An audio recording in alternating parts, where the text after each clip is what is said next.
Close your eyes and imagine for a moment that the soft hum of the night outside your window is the same gentle hush that settled over America on a warm August day in 1963.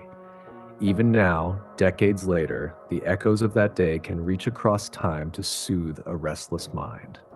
If you're lying awake tonight, maybe the clock says midnight or 3 a.m., and sleep just won't come, you're not alone. Many of us find that as we grow older, our thoughts wander in the dark. Memories of youth, songs we used to hum on the radio, the faces of friends from long ago. This story is here to keep you company, to hold your hand through the quiet hours, and to guide you back to the comfort of your own memories. Tonight, we're going to step softly into the heart of a moment that shaped a generation, the March on Washington for Jobs and Freedom. But this won't be a history lecture or a noisy recounting of events. No, this is a gentle walk down a familiar road, a way to remember the hope, the music, and the faces of ordinary people who believed in something better. Think of it as revisiting an old photograph, edges worn smooth, the colors faded, but the feelings still vivid. As you listen, let yourself drift. Perhaps you were a teenager then, watching newsreels on a black and white television, or maybe you were in college, hearing folk songs on a record player in a dimly lit dorm room. Maybe you remember the way the summer air smelled in '63, cut grass, gasoline, and something electric that no one could quite name. Even if you were too young or not even born yet, you can still feel the heartbeat of that time through the stories that remain. I invite you to take a slow, deep breath. Feel your shoulders loosen just a little. The world outside your bedroom may feel busy, uncertain, or lonely. But right now, none of that matters. Right now, this is your moment of quiet.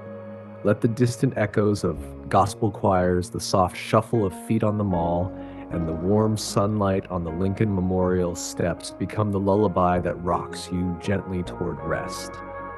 And if, as you listen, you find a smile tugging at the corners of your mouth or a memory stirring, maybe of a summer drive with the radio on or a dance in a high school gym, hold on to that warmth. Let it fill the spaces where worry used to sit. Before we begin, if this story brings you comfort, consider subscribing to this channel so you'll have a familiar voice waiting whenever sleep is elusive. You can even leave a comment later to share a memory or suggest a moment from the past you'd like to revisit together. Tonight is just one story among many, and your memories help shape the ones still to come. Now, let's journey back softly, quietly to Washington, D.C. on that unforgettable summer day in 1963. The summer of that in 1963 in America felt different, even to those who couldn't quite put it into words. There was a kind of electricity in the air, soft but undeniable, like the charge that precedes a thunderstorm.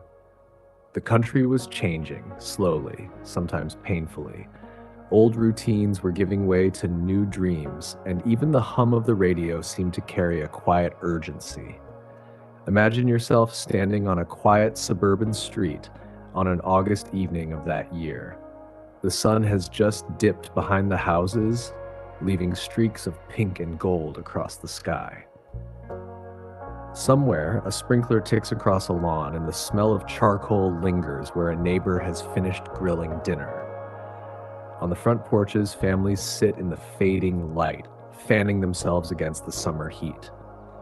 A transistor radio hums from an open window, playing a Sam Cooke tune that seems to promise, without saying the words, that change is coming.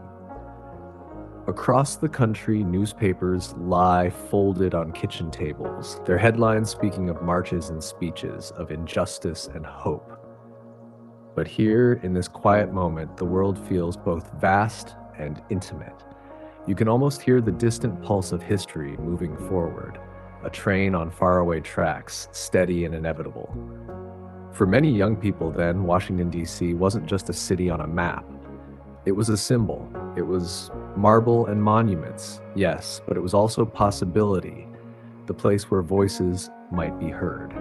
On buses and in carpools, like in church vans and borrowed cars, ordinary Americans were making plans. They packed paper lunch bags with sandwiches and fruit. They ironed their Sunday best clothes, even if the hems were frayed. They count coins for bus fares and held one another's hands in quiet determination. Picture a small town in the South. A mother braids her daughter's hair by lamplight, whispering that she'll tell her all about the Great March when she's older. The daughter yawns, fighting sleep, not knowing that her mother's journey will become a story retold for decades. Somewhere in the Midwest, a pair of college students tape a handwritten sign to the window of their Volkswagen Beetle. DC or bust, freedom ride. They laugh nervously, their voices a little shaky, but their eyes bright.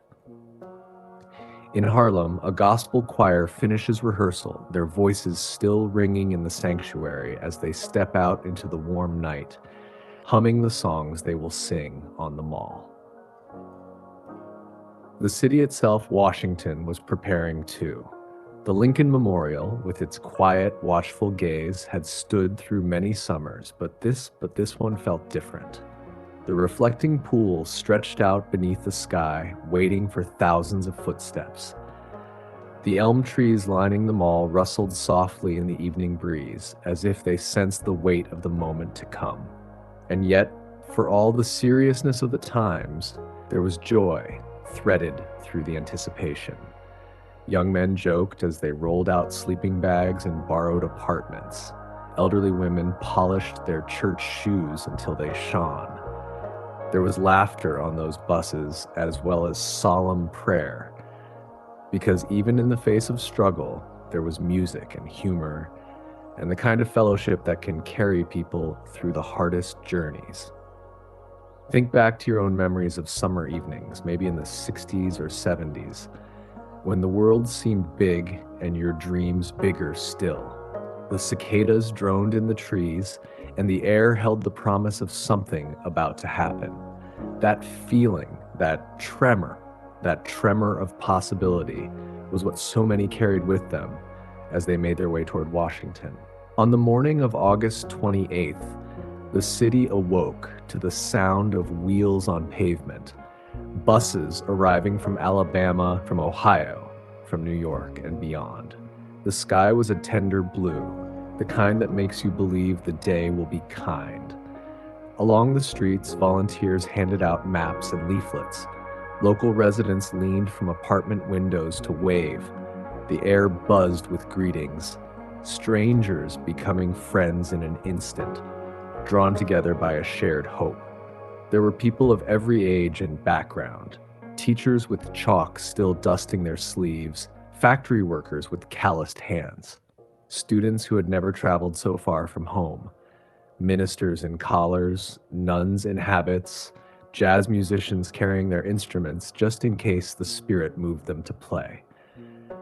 White, Black, Latino, and Native voices mingled together like a choir without rehearsal, already singing the same song without needing to be taught. Even those who could not attend felt the weight of the day. In small towns and big cities, televisions flickered with images from the mall. Radios whispered updates. For a nation that often felt divided, there was, for a brief and precious moment, a shared heartbeat. As you lie here now, decades later, think of that heartbeat, not as a history lesson, but as something personal. Perhaps you remember where you were when you first heard the words, "I have a dream." Perhaps you can still recall the way your stomach fluttered, the way your eyes stung with tears you didn't expect. Even if you were too young to understand, the echo of that day has lived quietly in the background of your life, shaping the world you grew up in. The March on Washington was not only about speeches or policy, it was about people, ordinary people who believed their presence mattered. It was about hands joined, songs sung, and the quiet power of simply showing up. And as the morning sun rose higher over the mall, warming the stone steps of the Lincoln Memorial, the city seemed to hold its breath, waiting for history to be spoken aloud. The city's heartbeat quickened as the morning unfolded. By mid-morning, the wide avenues of Washington, D.C. became rivers of movement, lines of buses, streams of pedestrians, and clusters of volunteers guiding the way. The scent of summer trees mingled with exhaust fumes and the occasional waft of fried chicken from paper bags. Somewhere nearby, a harmonica played a lazy blues riff, weaving through the hum of anticipation. Along Constitution Avenue, you could hear a blend of accents, Southern drawls, clipped New England vowels, and the lyrical cadences of the Midwest. Strangers exchanged nods that felt like old friendships. A middle-aged teacher from Chicago offered a peppermint to a teenager from Georgia, and they laughed about the long ride each had taken. Their laughter rose above the shuffle of feet, small but bright against the backdrop of monumental buildings. Children clutched their parents' hands, eyes wide at the towering monuments and the sea of faces. Some wore Sunday shoes a size too big, borrowed jackets or sun hats passed down through families. College students carried homemade signs painted the night before, the letters slightly smudged from eager fingers. The signs weren't angry, they were hopeful. Jobs and freedom, let justice roll, together for tomorrow. The mall seemed to hum with a gentle, united longing. The reflecting pool caught the sunlight, scattering diamonds of light across the rippling water. Ducks glided serenely, oblivious to the history unfolding around them. The Lincoln Memorial stood as it always had, but somehow the marble felt warmer, almost tender, in the presence of so many souls gathered for peace. A soft breeze rustled the elm leaves, carrying fragments of gospel harmonies and snippets of conversation. Even the city's usual clamor, the honk of distant taxis, the low rumble of traffic, seemed to step back respectfully. In small clusters, groups found spots to rest beneath the trees. A grandmother in a pale yellow dress unpacked sandwiches wrapped in wax paper. She smiled at a young man she'd never met before and offered him one. He accepted with quiet gratitude, and for a moment, the difference in their ages, their hometowns, their stories, all melted into the shared sweetness of a meal on a summer day.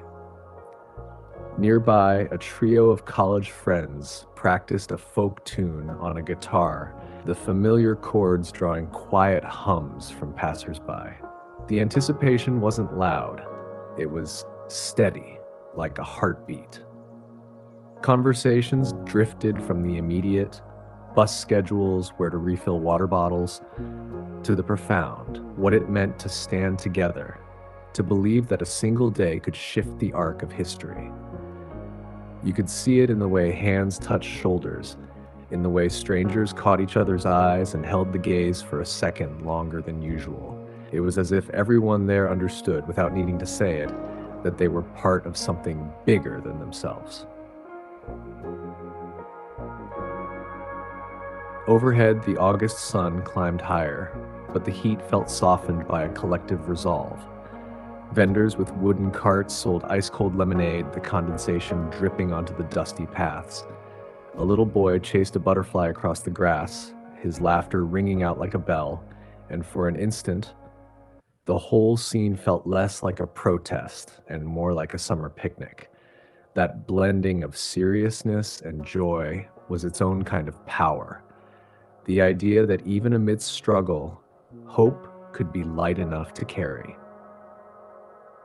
At the edge of the crowd, reporters adjusted cameras, their heavy equipment gleaming under the sun. They scribbled notes, spoke softly into microphones, and scanned the mall for images that might capture the spirit of the day. But the real story wasn't just in speeches or sound bites. It was in the quiet exchanges, the clasp of hands, the shared water cups, the smiles traded between people who might never meet again. The story was written in kindness, in courage, and in the patient belief that change could begin with a gathering like this. As the Lincoln Memorial steps filled, a hush spread across the crowd, soft but certain. People began to shift closer, searching for a view, adjusting signs, steadying children on their hips. The air held a thickness that wasn't just humidity, it was the weight of hope, the collective breath held by thousands. Somewhere, a choir began to sing, their voices weaving through the warm air like silk. The notes wrapped themselves around the marble columns and floated out over the water, where the ducks still drifted in quiet ignorance. Perhaps you remember standing before a television that afternoon or listening to a crackling radio broadcast. Maybe you can recall the way the sound seemed far away yet impossibly close, as if the world had paused to listen. Even now, lying in the comfort of your bed, you can close your eyes and feel the tremble of that day, the sun on your skin, the murmur of thousands, the sense that history was leaning forward, waiting for someone to speak. That's where we leave our scene for now. The stage set, the air alive, the world about to hear words that would echo for generations. The air around the Lincoln Memorial seemed to shimmer in the heat, yet there was an undeniable calm, as if the day itself knew to hold steady. People settled onto the steps, fanned themselves with folded programs, or rested their feet in the cool grass beside the reflecting pool. Some dipped handkerchiefs into cups of water and pressed them to their necks, the fabric darkening with relief. From somewhere near the edge of the crowd, a gentle strum of a guitar threaded through the murmur. A group of folk singers, young men and women in simple summer clothes, began to sing softly, their voices unaccompanied except for the occasional clap. The melody wasn't rousing or thunderous, it was gentle like a lullaby for a restless country. People turned their heads, smiled, and joined in. Their singing was imperfect, a little off-key in places, but together it became something beautiful. A child nearby hummed along, too shy to sing aloud.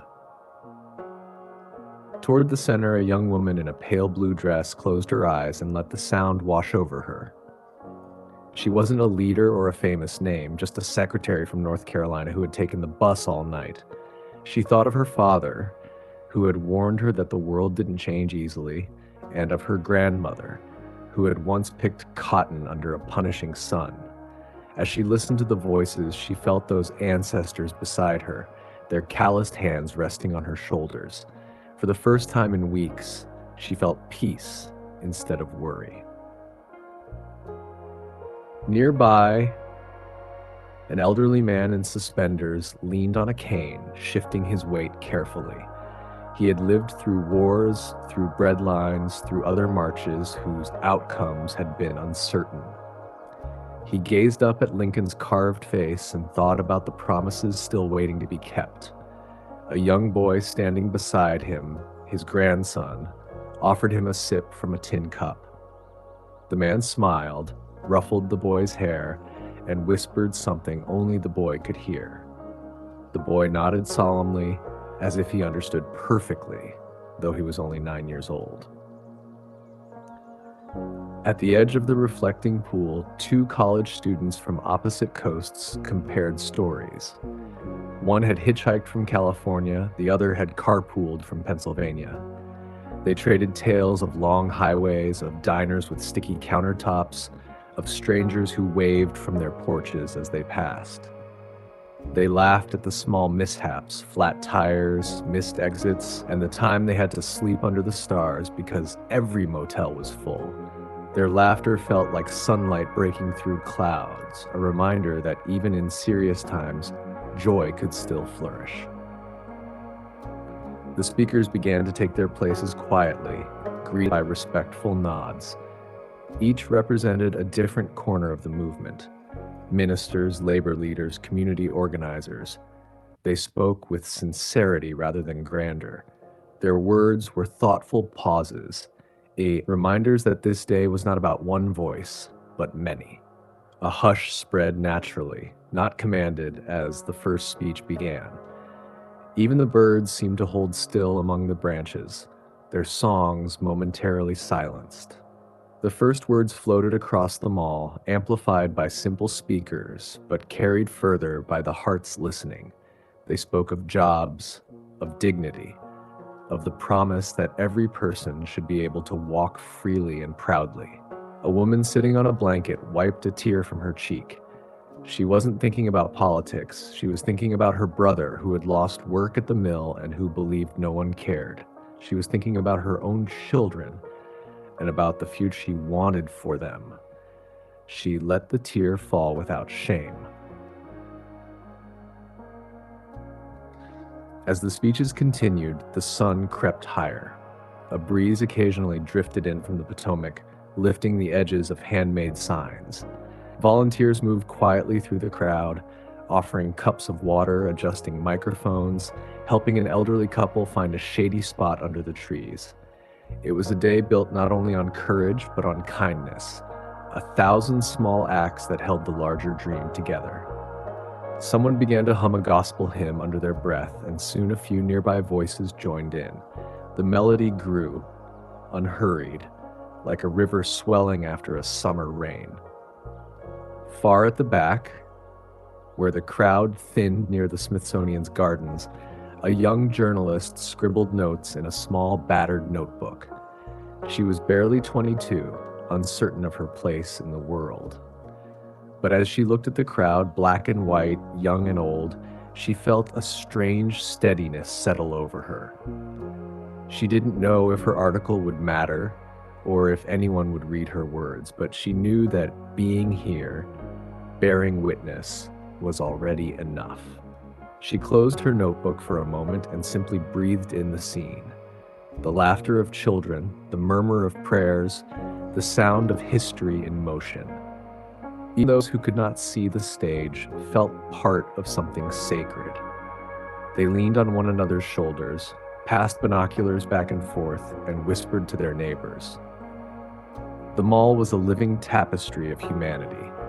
Sunday hats tilted at hopeful angles, polished shoes dusty from travel, babies cradled in careful arms. The day was warm, but the atmosphere was tender. A rare kind of tenderness that only appears when hope outweighs fear. Somewhere, a bell rang from a distant church tower, its sound clear and bright against the hazy sky. Perhaps as you listen tonight, you can feel the echo of that tenderness in your own memories. Maybe you're remembering a concert in the park, a first date under summer stars, or a moment when you, too, felt the world pause in quiet expectation. Let those memories drift through you like the breeze that wandered across the mall that day. They are the threads that connect you, not just to your own past, but to the countless others who once stood together, believing in tomorrow. As the afternoon sun mellowed, the crowd shifted slightly, stretching legs and adjusting hats. A murmur passed through the gathering, a gentle wave of anticipation rolling forward. It wasn't frantic or noisy. It was the quiet energy of people who knew something important was about to happen. Children sat cross-legged on blankets, their faces sticky with lemonade. College students leaned against trees, shielding their eyes as they gazed toward the steps of the Lincoln Memorial. One by one, more voices took the stage. A gospel choir filled the air with harmonies that soared like birds. Their voices blended effortlessly, weaving together threads of sorrow and hope. The notes wrapped around the monuments, traveled over the reflecting pool, and seemed to linger in the summer sky. People swayed gently to the rhythm, some with closed eyes, some with tears shining in the corners of their eyes. Even the breeze seemed to pause, letting the music settle deep into every heart present.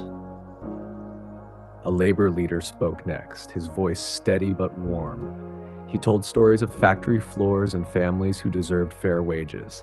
He spoke of dignity, of the right to stand tall without fear or shame. A group of young men near the back nodded silently, their own calloused hands resting on their knees. The words weren't complicated, but they carried weight, like stones placed carefully to build a foundation. They reminded everyone that change wasn't built in a day. It was built by many hands over time with patience and persistence. Nearby, a young mother adjusted her baby's bonnet and whispered to her friend, "Someday she'll hear about this." Her friend squeezed her hand in quiet agreement. Behind them, an elderly couple sat shoulder to shoulder on a portable stool, sharing a small bottle of water. They didn't speak much. There was nothing to add. Being there was enough. The presence of so many teachers, nurses, farm workers, jazz musicians was a testament that the dream belonged to everyone, not just those at the microphones. The speeches weren't all grand or eloquent. Some were simple, even halting at times, but their honesty resonated. A preacher from Mississippi told of a church burned to the ground but rebuilt by neighbors. A young activist described a bus ride through hostile towns, his voice trembling as he admitted his fear. The crowd listened without judgment, holding space for every voice, every trembling note of courage. The mall became a shared heartbeat, a gentle but insistent drumbeat for justice. Somewhere near the edge of the crowd, a boy and his father shared a quiet. The boy, no older than 10, asked in a whisper why so many people had come. He took a long breath before answering, "Because when people stand together, even the biggest things change." The boy nodded, absorbing the lesson without fully understanding its depth. That small exchange, unnoticed by most, was a thread in the larger tapestry of the day, a thread that would weave its way through generations. Farther down, a pair of college friends found themselves next to a group of nuns in white habits. The students had been joking moments before, but when the nuns began softly singing a hymn, the young men fell silent, humbled. The hymn drifted upward, its words simple but full of grace. A hush settled again, like a blanket tucking in a restless child. Even the young in the crowd seemed to sense that this day was not just another summer afternoon, it was a promise being spoken aloud. The sun slid lower, casting long shadows across the mall. The marble of the Lincoln Memorial glowed a warm gold, and the faces in the crowd took on a softer hue. The air, though still warm, felt gentler now, as if the city itself exhaled. In those quiet pauses between speeches, you could hear snippets of laughter, the clink of a thermos cup, and the rustle of paper programs. These small sounds, the ordinary hum of life, made the extraordinary moment feel even more real, even more human. As the final speakers prepared to step forward, a subtle shift rippled through the crowd, a shared knowing that the day's defining words were near. People moved closer together, not wanting to miss a breath or a syllable. Hands reached out, linking arms, steadying one another. Somewhere, a teenager perched on a friend's shoulders, trying to catch a glimpse of the podium. A breeze lifted the edges of a banner that read, "Let freedom ring." The words fluttered like a heartbeat against the blue sky. Even now, decades later, if you close your eyes, you can feel it. The warmth of that sunlight, the firmness of the ground beneath thousands of feet, the quiet hum of expectation. It was a moment when ordinary people, secretaries and farmers, bus drivers and students, stood as witnesses to a dream being spoken aloud. It was not loud or violent, it was steady and tender, like a lullaby that could rock a nation awake. And as the next voice approached the microphone, the world itself seemed to lean in, waiting. A hush, deep and tender, rolled across the mall as the next figure stepped forward. The late afternoon light wrapped the Lincoln Memorial in a golden glow, and the air felt charged, not with noise, but with expectation. People leaned forward ever so slightly, as if leaning could bring them closer to the words about to be spoken. Even the distant traffic seemed to fade, leaving only the quiet rustle of programs and the occasional cry of a seagull overhead. The speaker's voice began softly, a measured tone that carried without force. It was a voice that held both weariness and unshakable resolve. The first sentences weren't grand proclamations. They were gentle reminders of why everyone had gathered, the longing for dignity, fairness, and freedom. Each phrase floated over the crowd like a lullaby sung to a restless child. A woman in a straw hat closed her eyes, letting the words wash over her like warm rain after a long drought. As the speech continued, its tempo built, not harshly, but with the steady rhythm of a heartbeat. The words painted images of mountains, valleys, and ringing bells. They spoke of a future where children of every color could walk hand in hand without fear or shame. A young man near the reflecting pool gripped his fiancée's hand more tightly, and she blinked back tears she hadn't expected. Somewhere behind them, an older gentleman whispered, "Amen," not loudly, but with a conviction that trembled in his voice. For many, those moments felt like both a dream and a promise. The crowd was vast, yet each listener felt personally addressed, as if the voice on the steps spoke directly to them. A group of college friends glanced at one another, realizing they would carry this moment for the rest of their lives. Farther back, a little girl perched on her father's shoulders whispered, "Remember this day," and though her words were small, they seemed to echo outward, carried by the summer breeze. When the speech reached its most stirring lines, a gentle wave of sound swept through the audience. Cheers mingled with soft sobs, applause punctuated by quiet murmurs of agreement. But even in its crescendo, the moment remained tender rather than thunderous. It was not anger that bound these people together. It was hope, compassion, and an enduring belief in something better. The applause rose like a slow sunrise, illuminating every corner of the mall without blinding or overwhelming. The sunlight deepened, turning the sky above the Washington Monument into shades of amber and rose. The Lincoln Memorial's marble seemed to breathe in the fading day, glowing softly. As the speech drew to a close, the last words lingered in the air, suspended for a heartbeat longer than time itself. People stood in silence, not because they were instructed to, but because their hearts needed that pause to catch up. A breeze whispered through the elm trees, lifting a forgotten paper cup and sending it skittering across the grass. Then came the sound. First a single clap, then another, then a chorus of applause that grew like a gentle tide. It was not thunderous or frantic, it was reverent, full of gratitude. People hugged strangers, wiped tears, and whispered to one another, "We were here. We saw this." Some began to sing softly again, hymns and folk tunes blending like familiar voices at a family gathering. The music was less about performance now and more about comfort, an exhale after holding one's breath for too long. Along the edges of the crowd, volunteers collected litter and guided people toward buses. Parents gathered children who had fallen asleep in the grass.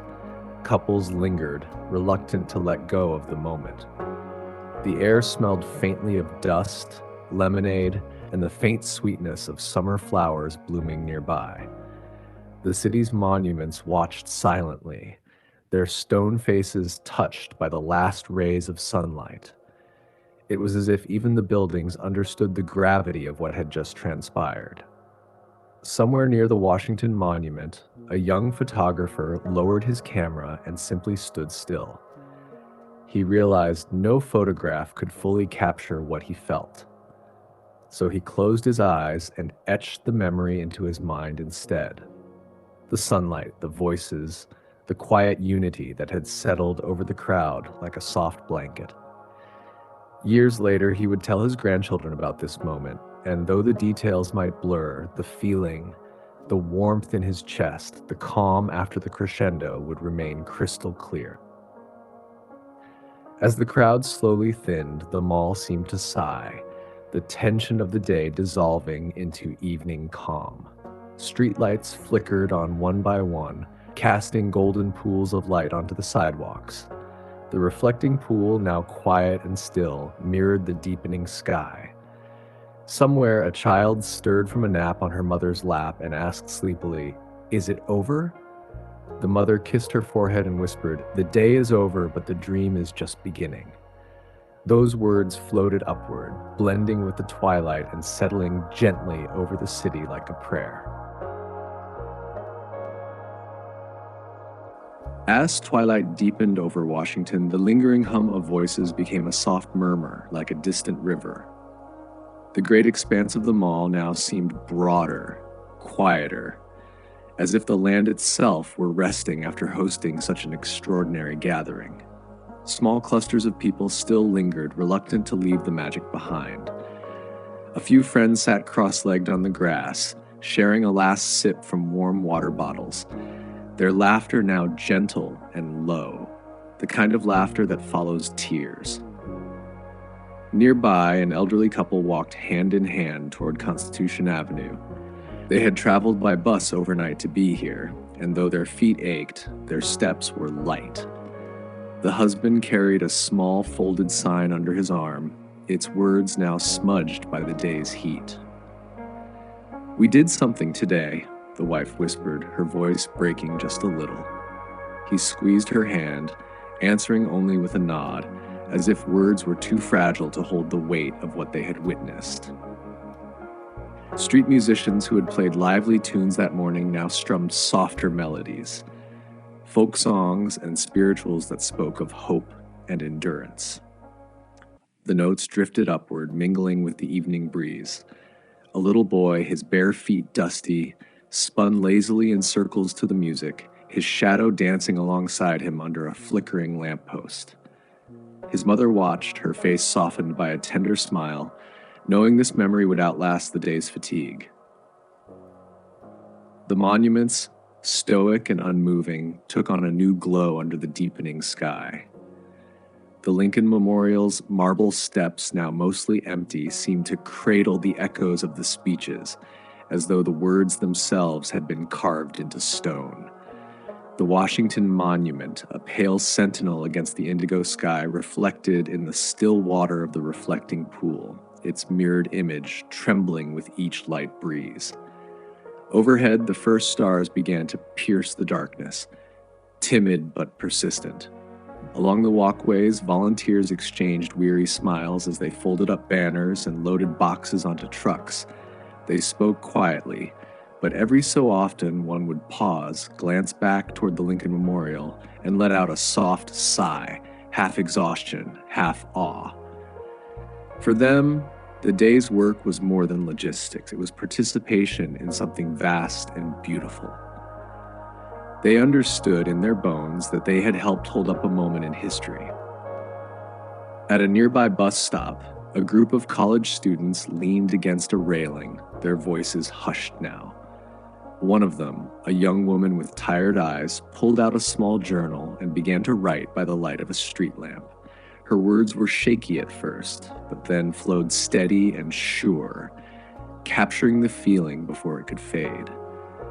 Another student watched her quietly, thinking about how one day, decades from now, they might read her words aloud to children who would listen wide-eyed and wonder what it had been like to stand here. The city itself seemed to exhale. Traffic resumed on distant streets, and the normal rhythms of life began to seep back in.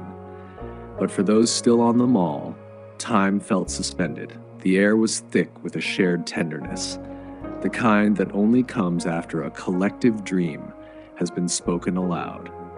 Even the cicadas in the nearby trees seemed to hum in a softer register, their song blending with the faint laughter of families packing up picnics and the creak of folding chairs being stacked. As darkness settled fully, a young photographer, one of many scattered across the day, took one last picture, the emptying mall under a sky now jeweled with stars. He lowered his camera slowly, feeling the gravity of what the film would hold. He knew that decades from now, people would look at these photographs and feel the heartbeat of this day. But even more powerful than the images was the quiet joy inside him. The knowledge that he had been here, breathing this air, hearing these voices, sharing this hope. Farther down, a bus engine rumbled to life, its headlights sweeping over the grass as passengers climbed aboard. A child pressed her cheek to the window, eyelids drooping, and glimpsed the faint reflection of the Washington Monument glowing like a candle in the dark. She didn't yet understand the full meaning of what she had seen today, but she felt safe, wrapped in the gentle hum of her parents' conversation and the rhythm of the bus pulling away. The reflecting pool, now deserted, held the sky perfectly. Dark blue at the edges, silver where the moonlight caught.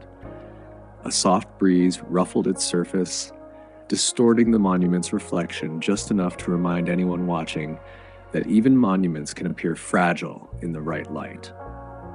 Somewhere nearby, a lone singer's voice rose, carrying a verse of an old hymn into the night.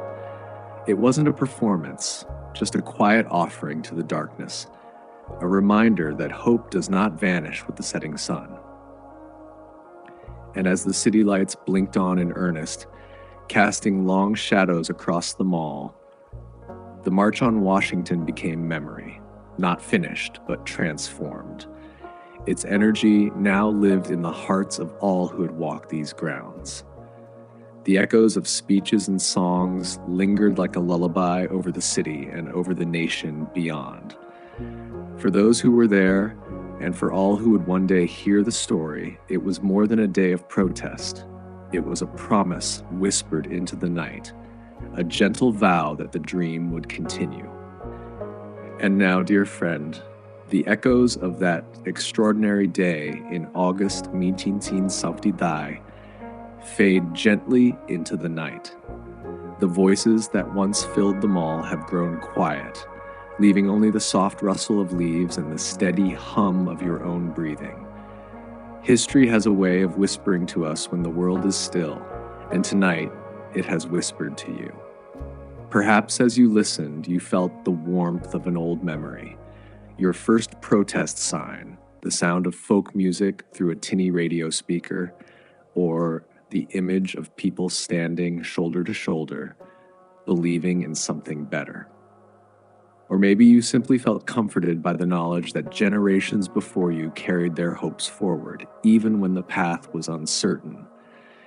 That same strength now rests quietly in your heart. As you lie there, let your eyelids grow heavier.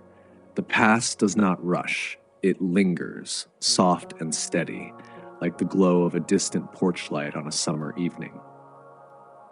The March on Washington was not just an event frozen in time. It was a reminder that even small voices joined together can become a chorus that reshapes the world. That knowledge can be a pillow under your thoughts tonight, a gentle assurance that your own story has mattered too. Take a slow, deep breath in and release it. The world outside your window can wait until morning. For now, you are safe, wrapped in the memories of music, courage, and connection. Imagine the cool night air of Washington settling over the reflecting pool, the stars above standing watch as the city slumbers. Imagine that all the hopes carried on those steps long ago are still out there, twinkling like constellations, guiding new dreamers on their way. If this story has brought you even a small measure of peace, I'd be honored if you'd consider subscribing to this channel. That way, when another sleepless night arrives, you'll have a familiar voice and gentle memories waiting for you. And if you'd like, leave a comment below. Maybe share a memory from your own youth, or suggest a moment from the past you'd love to revisit together.